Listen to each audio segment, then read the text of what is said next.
내년에는 올해보다 성장률은 좀 더 낮아지고 물가 수준은 올해만큼 높은 수준이 지속되는, 즉 경기의 둔화 국면에 진입한다라고 보고 있습니다. 첫 번째, 언제 낮출 것인가? 두 번째, 어디까지 낮출 것인가 가장 중요할 것 같습니다. 글쎄요, 고금리 장기화가 내년 상반기까지는 지속될 수 있고 내년 하반기, 즉 6월에서 7월 그 순간에는 기준금리 인하 시점이 현실화될 것이다 라고 보고 있습니다. 기준금리를 인하한다고 우리 자산시장이 좋을 것인가? 즉 경기 침체를 동반한 금리 인하는 큰 굴곡이 있기 때문에 오히려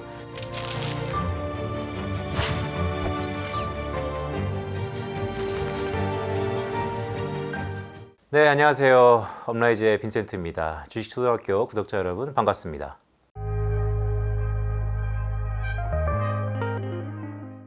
현재 우리나라 경기 전반적으로 태풍의 눈이라고 할 수 있겠죠.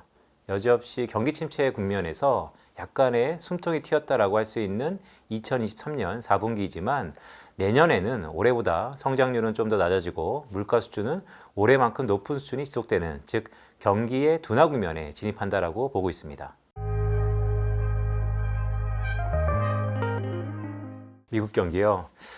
미국 경제는 밖에서 보는 것과 안에서 보는 것, 즉 미국의 정책 당국자가 얘기하는 경기 침체는 먼 얘기고 오히려 호황이다라는 얘기가 있고, 또한 저처럼 미국 경제의 과거 흐름을 놓고 봤을 때 장단기 금리의 역전이라든지 아니면 선행지수의 하락을 놓고 봤을 때 지금 미국은 경기 침체의 초입 국면에 들어가고 있다라고 보는 이런 양분적인 시각이 있습니다. 제가 개인적으로 봤을 때는 미국 경제는 앞으로 성장률은 조금은 둔화될 거다라고 보고 있고, 그렇게 보는 이유는 뒤에서 말씀드리겠지만 미국의 중앙은행이 연준이 하이퍼 롱거라 그러죠. 즉 고금리의 장기화를 천명했기 때문에 역시 금리 그러면 비용입니다. 높은 비용에는 장사 없다라는 측면에서 미국 경제의 성장률은 지금까지는 좋았으나 앞으로는 지금보다는 조금은 둔화될 것이다 라고 보고 있습니다. 경기가 급격하게 하락한다. 그것을 흔히 경기 침체라고 하죠. 경기 침체가 오면 자연스럽게 따라붙는 것은 금리를 인하할 것인가. 자, 그런 얘기가 왜 나온지를 먼저 점검할 필요가 있습니다. 경기 침체는 왜 올까요? 아무래도 지난 1년 반 동안 가파르게 올랐던 미국 중앙은행의 기준금리 인상, 이 기조가 너무 높은 수준으로 높아졌기 때문에 경기 침체를 야기한다라고 할 수 있겠습니다. 따라서 원인이 금리 인상이었기 때문에 결과 경기 침체가 온다면 금리를 낮출 것이다 라는 것으로 자연스럽게 이해할 수 있는데 그럴 가능성이 있죠. 하지만 그것보다 더 중요한 것은 기준금리를 인하한다고 우리 자산시장이 좋을 것인가. 즉 경기 침체를 동반한 금리 인하는 큰 굴곡이 있기 때문에 오히려 자산을 가진 입장에서는 경기 침체는 결코 달갑지 않다라고 할 수 있겠습니다. 정상 속도로 내린다. 즉 25bp, 그러니까 0.25%포인트씩 기준금리를 올렸던 게 과거 미국의 중앙은행이 연준의 패턴이었습니다. 따라서 정상 수준으로 낮춘다는 것은 0.25%포인트씩 낮추는 거겠죠. 자, 그렇다면 과연 첫 번째, 언제 낮출 것인가? 두 번째, 어디까지 낮출 것인가 가장 중요할 것 같습니다. 채권 시장에서 바라보는 내년도 기준금리 인하의 시점은 하반기입니다. 내년 9월에서 아니면 6월, 이 6월에서 9월 사이에 한 차례 기준금리 인하할 것이라는 게 현재 컨센서스로 잡혀 있는데 그것은 매회 열리는 FOMC, 즉 기준금리의 결정 회의 때마다 약간은 달라지고 있습니다. 저는 개인적으로 봤을 때 글쎄요, 고금리 장기화가 내년 상반기까지는 지속될 수 있고 내년 하반기, 즉 6월에서 7월 그 순간에는 기준금리 인하 시점이 현실화될 것이다 라고 보고 있습니다. 또한 두 번째, 말씀드렸던 것처럼 그럼 어디까지 낮출 수 있을 것인가, 그 부분이 더 중요한 포인트인데요. 현재 미국의 기준금리가 5.25%입니다. 과연 어디까지 낮출 수 있을까요? 과거 제로금리 시대로 회귀할 것인가, 아니면 이제는 중금리 시대로 새로운 국면으로 나타날 것인가? 저는 후자라고 생각합니다. 오히려 기준금리는 낮출 수 있겠지만 과거와 같은 제로금리 시대에는 좀 요원해 보인다. 앞으로는 한 3에서 3.5% 내외의 기준금리 수준을 바라보는 국면에 접어든다라고 보고 있습니다. 자, 미국 걱정할 때가 아니고 한국 걱정할 때죠. 네, 한국은행이 기준금리 인상을 먼저 했었습니다. 참 이례적인 일이죠. 그것을 선제적 금리 인상이라고 우리는 불리는데요. 그렇다 보니까 혹시 한국은행이 금리 인하도 선진국보다 좀 더 먼저, 즉 미국의 중앙은행보다 먼저 할 수 있는 거 아닌가? 선제적 기준금리 인하를 하지 않을까라는 기대감이 있는 것도 사실입니다. 하지만 저는 좀 생각이 다른데요. 개인적으로 봤을 때 먼저 올린 것은 참 고무적인 일이나 먼저 내릴 것 같지는 않다. 즉 미국의 중앙은행이 고금리 장기화를 지속한다는 가정을 깔고 봤을 때 한국은행의 기준금리 인하 시점은 미국보다는 조금은 늦어질 수도 있다라고 생각하고 있습니다. 자, 한국은행의 운신의 폭이 참 제한적이죠. 그렇게 보는 이유는 결국 부채 때문입니다. 부채라는 것은 경제 성장에 있어서 항상 따라오는 통과 의례 같은 것입니다. 경제가 성장하다 보면 빚을 질 수밖에 없고 그런 빚은 눈덩이처럼 불어날 수밖에 없는 것이죠.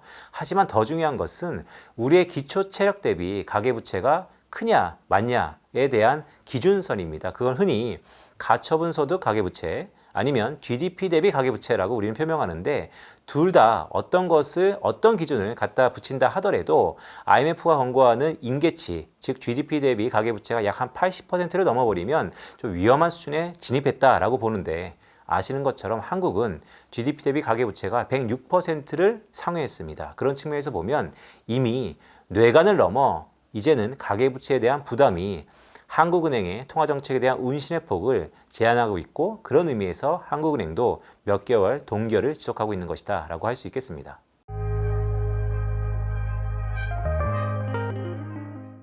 미래를 예단하는 것이 참 어렵죠. 그런데 과연 이 기간이 어느 정도 지속될 수 있을 것인가를 전망하는 것이 어떻게 보면 가장 어렵고 또 어떻게 보면 무의미할 수도 있습니다.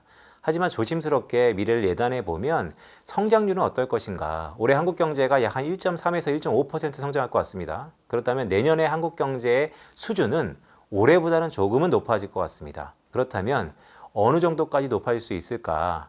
그것을 흔히 잠재 성장률, 즉 기초 체력이라고 하는데요. 내년도 한국은 잠재 성장률 수준에 근접하는 것을 바라고 있지만 실상은 쉽지 않아 보입니다. 그렇게 보는 이유는 한국 경제가 현재 리모델링 하고 있거든요. 어떻게 리모델링 하고 있느냐? 지난 2008년 금융위기 이후에 한국 경제가 강한 성장 동인으로서 작용했던 게 수출, 그 가운데서도 대중국 수출입니다. 하지만 아시는 것처럼 2018년 미중 무역 분쟁 이후에 미국과 중국의 날카로운 접전 끝에 중국으로 관한 의존도가 높은 국가들의 수출길이 막히고 있죠. 당연 제1타격을 입는 게 한국입니다.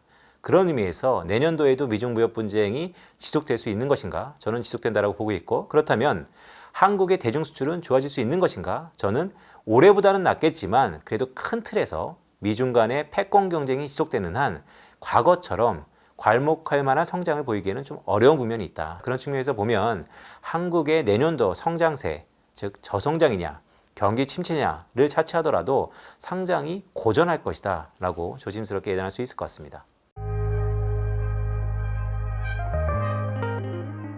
자, 스태그플레이션 얘기가 많이 나오는 이유는 최근에 패러다임 변화, 패러다임 시프트 국면에서 이제는 고금리 시대, 즉 중금리 이상의 시대, 비용이 높아지는 시대, 물가가 높아지는 시대로 접어들었기 때문입니다. 성장은요, 지난 20년 동안의 글로벌 역사를 보면 국가마다 성장할 때도 있고 또한 다소 뒷걸음질 칠 때도 있습니다. 흔히 뒷걸음질 비끄덕거리면 경기 침체로 들어갈 수도 있죠. 그럼에도 불구하고 물가 수준이 이전보다 높아지는 국면에 진입했기 때문에 한국 경제의 스태그플레이션 가능성에 대해서 그 어느 때보다도 확률적으로 우려 섞은 부분이 높은 것도 사실인데요. 자, 스태그플레이션이라고 하는 것은 너무나 과혹한 전망이다라고 개인적으로 보고 있습니다. 아무래도 성장이 둔화된다면 그만큼 수요단에서의 물가 하방 압력도 작용할 개연성이 높기 때문에 한국 경제는 내년도 성장이 다소 좀 완만해지고 물가는 올해랑 비슷한 수준이 될 것이다 라고 기본적으로 보고 있습니다.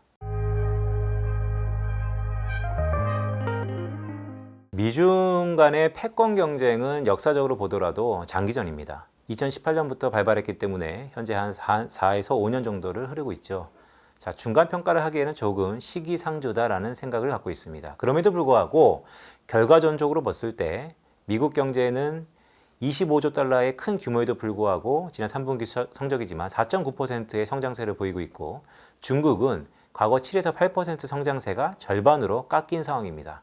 그렇다면 이전과 달라졌던 것은 중국 경제가 고전하고 있는 것이죠. 자, 그런 의미에서 보면 미중 패권 경제 요원하지만 언제 끝날지 모르겠지만 현재 수준에서의 명암을 보자라고 한다면 미국이 승리하고 있다라고도 할 수 있을 것 같습니다. 하지만 더 중요한 것은요.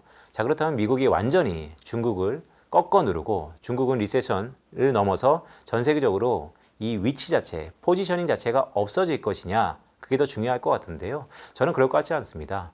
미국과 중국이 과거의 성장 동인이라고 할 수 있는 원동력이 없어졌습니다. 미국은 과다한 부채 때문에 더 이상 소비 경제에 대한 견인력이 약해졌고요. 중국은 아시는 것처럼 계속해서 수출 증가율이 마이너스죠. 즉 이전에 세계 공장을 자처했던 수출 경쟁력이 경감 상실된 상황입니다. 자, 이런 상황에서 두 국가 간의 정상들이 만났다. 자, 더 나빠질 거냐 아니면 지금보다 좋아질 거냐라고 보면 소문난 장치일 수도 있지만 아무래도 내년도를 시작하는 입장에서 더 이상은 악화되질 않고 지금 상황에서 일부 봉합 가능성도 조심스럽게 점칠 수 있는 그런 만남이 될 것이다. 자, 미중 간의 패권 경쟁 장기화입니다. 아직은 미국이 이길지 중국이 이길지 단언하기는 시기상조다라고 보고 있습니다.